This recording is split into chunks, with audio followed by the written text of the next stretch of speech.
C'est une bonne question. Je pense que les gens n'ont pas compris une chose. Toutes les choses que tu vas posséder lorsque tu auras de l'argent, belle voiture, belle maison, peu importe, tu les apprécies parce que tu sais perdument que le voisin d'à côté ne les a pas. Si le bonheur était disponible comme cela, si le bonheur était facile à acquérir, la notion même de bonheur n'existerait pas. Tu dois souffrir. Tu dois avoir du mal à acquérir les choses. C'est comme ça que tu savouras ces mêmes choses. Si elles étaient faciles à acquérir, tu n'en tirais aucune saveur. Naître pauvre, mourir pauvre, c'est nul. Naître riche, mourir riche, c'est nul. Naître pauvre et mourir riche, c'est la plus belle chose qui puisse t'arriver. Tu sais, lorsque j'ai commencé à gagner de l'argent, je pensais sincèrement que j'allais apprécier chacun des moments dans une belle voiture et une belle villa. Mais la réalité des choses, c'est que ça te saoule vite. Lorsque tu acquiers les choses, au fur et à mesure du temps, tu commences à t'y habituer. Elles perdent leur saveur. Par contre, une des plus belles sensations que j'ai à l'heure actuelle, c'est repenser à tous les moments où j'étais pauvre. Il n'y a pas plus belle sensation que ça. Tous les moments où je dormais par terre, au sol. Tous les moments où j'ai galéré, où j'avais du mal à manger. Tous ces moments-là me procurent un énorme plaisir qu'une Ferrari ou une Lamborghini ne me procurera jamais. En fait, ce que les gens n'ont pas compris, c'est que l'argent, ce n'est pas tout. Lorsque tu commences à gagner de l'argent, tout le monde gagne de l'argent. Tu vas fréquenter des lieux où tout le monde a de l'argent. L'argent devient la norme. L'argent ne te sauvera pas. L'argent ne dissimulera jamais qui tu es réellement au fond de toi. L'argent, c'est un amplificateur. C'est la cerise à la fin. Tu vas être beau. Tu auras pris soin de ton corps. Potentiellement grand, intelligent. Et j'en passe. L'argent, c'est la cerise sur le gâteau. C'est la finalité. C'est le moment où tu te dis « Waouh !» Et en plus de ça, il a de l'argent. Mais l'argent ne sauvera jamais qui tu es réellement. Tous ces gars qui pensent qu'en ayant une RS6, en ayant 100 000 euros sur leur compte, ça changera tout, ils n'ont rien compris. Ça changera tout dans une petite chicha du 93, mais ça ne changera rien au Plaza Athénée. C'est une question de perception. J'en parlais tout à l'heure, le mindset, c'est la chose la plus importante que tu dois avoir. Tu dois percevoir les choses de la bonne manière. Tu sais, tout dépend de ce que tu peux accepter dans ta vie. Tu acceptes quoi? Tu acceptes 2 000 euros par mois? Tu acceptes 3 000 euros par mois? Certaines personnes ne peuvent pas. Lorsque je gagnais pas mal ma vie, on peut le dire quand même avec le basketball. J'étais pas non plus riche non plus, mais je gagnais bien ma vie avec un appartement de fonction. J'ai pas accepté cela. J'aurais pu très bien me dire, tout va bien. J'ai une vie qui est bien plus confortable que 70% des Français. Je peux rester comme cela. Mais je n'ai pas accepté la situation.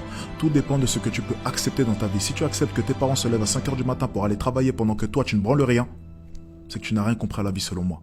Tu ne dois pas accepter ce genre de choses, comme tu ne devrais pas accepter qu'une personne te manque de respect. C'est exactement la même chose. C'est un manque de respect que l'État te paye 2 000 euros pendant qu'il imprime des millions et des millions chaque jour. Ça, c'est une réalité. Tu sais, la chose la plus drôle que j'ai pu voir, c'est qu'il y a énormément de personnes qui disent vouloir réussir. Énormément de personnes disent j'aimerais réussir. Énormément de personnes disent je veux cette voiture. Énormément de personnes disent je veux cette villa. Mais en fait, ces personnes désirent la réussite comme j'aimerais jouer de la guitare. Tu vois, lorsque je vais au restaurant et je vois ce mec qui joue à la guitare en impressionnant les nanas, je me dis c'est cool, j'adorerais jouer de la guitare. Mais en même temps, je ne passerai jamais une nuit à essayer d'apprendre à jouer de la guitare. J'aimerais bien en jouer, mais je ne ferai pas les efforts pour pouvoir réellement en jouer. C'est à peu près pareil avec les gens. Ils veulent réussir, mais ils ne sont pas prêts à faire les actions et les efforts pour pouvoir réussir. Je pense sincèrement que la plupart des gens se méprennent sur moi. La plupart des gens pensent que je suis une bête de confiance. La plupart des gens pensent que je ne doute jamais. La plupart des gens pensent que je n'ai jamais peur. C'est totalement faux. La réelle confiance en soi, pour moi, c'est très simple. C'est cette capacité à faire face à ces peurs. C'est cette capacité à aller au-delà de cette peur. C'est la plus belle chose qui puisse t'arriver, avoir réellement confiance en toi. Avoir peur, trembler, ressentir la pression et avancer tant bien que mal. Tu sais, je vois la confiance en soi comme le fait d'avancer dans le bizarre. Tu as cette neige, ce vent qui essaye de te pousser vers l'arrière. Et toi, tu fais face à celui-ci. Et tu avances encore et encore, encore et encore, toujours vers ton objectif qui est clair.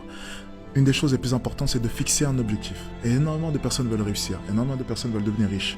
Mais énormément de personnes ne sont même pas en mesure de pouvoir citer précisément les points et les choses qu'elles veulent obtenir dans leur vie.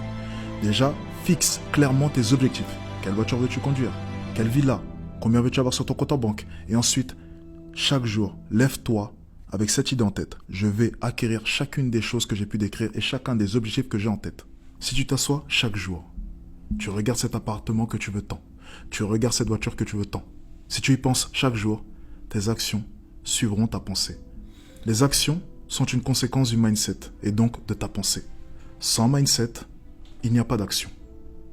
Pensez avant tout à fortifier cela, parce que c'est la base de tout. Sans cela, votre château de cartes s'écroulera. Énormément de personnes respectent leurs paroles vis-à-vis des autres. Mais énormément de personnes ne respectent pas leurs paroles vis-à-vis d'eux-mêmes. Et ça, c'est une des choses les plus graves que tu puisses faire. Ta propre parole devrait avoir bien plus d'importance que la parole d'un autre. Tu dois te faire des promesses, tu dois te fixer des goals, et tu dois les respecter à tout prix. Parce que si tu te mens une fois, si tu triches une fois, tu te permets une deuxième fois de tricher à nouveau.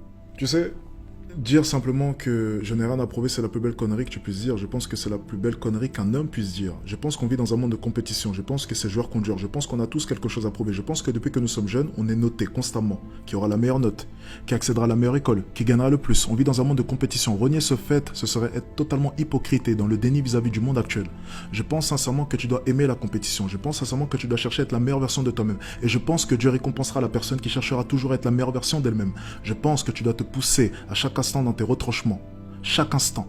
À chaque instant en tant qu'homme, tu dois chercher à être la meilleure version de toi. Pour ta femme, pour tes enfants, pour ta famille, pour ta mère, pour ton père, pour toutes les personnes qui sont autour, pour que tout le monde soit fier de toi. Je pense justement qu'énormément de personnes sont disciplinées, mais peu de personnes sont autodisciplinées. Là est la subtilité. Énormément de personnes se lèvent tôt, énormément de personnes travaillent dur lorsqu'elles n'ont pas le choix. Mais combien de personnes se lèvent tôt alors qu'elles ont le choix? Combien de personnes travaillent dur alors qu'il n'y a personne pour surveiller leur travail? Tout le monde est discipliné, la plupart des gens sont disciplinés, mais peu de personnes sont autodisciplinées. Et lorsque tu es un entrepreneur et tu veux t'avancer vers l'inconnu et que tu es seul, l'autodiscipline, c'est la seule chose dont tu as besoin. C'est ta priorité. Être en mesure de pouvoir t'autodiscipliner, être en mesure de pouvoir respecter tes propres règles, être en mesure de pouvoir t'imposer les choses à toi, sans attendre l'avis de quelqu'un, la direction de quelqu'un. Tu devrais tellement vouloir réussir que dormir, ça devrait être compliqué pour toi. J'avais du mal à dormir et j'ai encore du mal à dormir aujourd'hui, malgré tout l'argent que j'ai sur mon compte en banque. Parce que chaque jour, je me lève pauvre. C'est une de mes règles. Chaque jour, je me lève en ayant 0 €. Peu importe combien est-ce que j'ai fait la veille, peu importe ce qu'il y a sur mon compte en banque, je me lève en étant pauvre. Je suis pauvre ce matin. C'était tous ces jeunes à Nice lorsque j'étais en vacances qui m'ont posé la question, mais pourquoi est-ce que tu ne vas pas en soirée? C'est samedi soir. Pourquoi ne pas aller t'amuser? Pourquoi est-ce que tu bosses? Pourquoi ceci? Pourquoi cela? J'aurais dit une chose. J'ai fait Dubaï, Londres, business class. Londres, Paris, Eurostar, business class. Paris, Nice, business class. Nice, un des plus beaux Airbnb de Nice. Cannes, un des plus beaux hôtels de Cannes. Monaco, un des plus bels hôtels de Monaco. J'ai dû dépenser durant tout ce road trip en tout, avec le shopping, 25-30 000 €. Est-ce que tu penses sincèrement qu'en dépensant une telle somme, j'ai envie de dormir? Ou j'ai envie d'aller en soirée? Non, il faut que le mois prochain, je sois en mesure de pouvoir reproduire exactement le même style de vie. Exactement. Ce train de vie-là s'entretient. Plus tu dépenses, plus tu dois gagner de l'argent. Et justement, j'adore ça. J'adore dépenser parce que ça me pousse à chaque instant à bosser plus pour maintenir ce putain de train de vie. Lorsque tu goûtes une seule fois la business class, t'as plus envie de retourner en économie. T'as plus envie. T'as payé 10 fois le prix du billet normal. T'as plus envie de retourner en économie. T'as goûté au confort, aux hôtesses, aux bars, et j'en passe. C'est beau, c'est soyeux, c'est confortable, tu peux dormir, t'allonger. L'économie, plus jamais. Alors tu fais quoi? Tu conditionnes ton esprit. Tu conditionnes ton esprit à te dire une chose. Plus jamais de toute ma vie je repartirai en économie et je vais bosser comme un chien pour faire en sorte que plus jamais j'ai à remettre mon cul là-bas. Bon, je pense que la seule chose que tu puisses contrôler dans ce monde, c'est bel et bien le mental. Tu ne peux pas contrôler le climat, la vie des gens, peu importe. La seule chose que tu dois contrôler, c'est ça. Et le problème de la plupart de ces jeunes, c'est qu'ils n'ont plus de repères. Un homme, une femme, ça n'a plus de sens de nos jours. Sur quoi se basent les hommes pour se construire? On essaie de détruire la masculinité. On m'accuse d'avoir une certaine forme de masculinité toxique en moi. Mais les hommes comme moi, les hommes, les vrais, de leur côté, ont été les piliers de ce monde pendant des années et des années. Et si on essaie de détruire ce même pilier, où iront les hommes?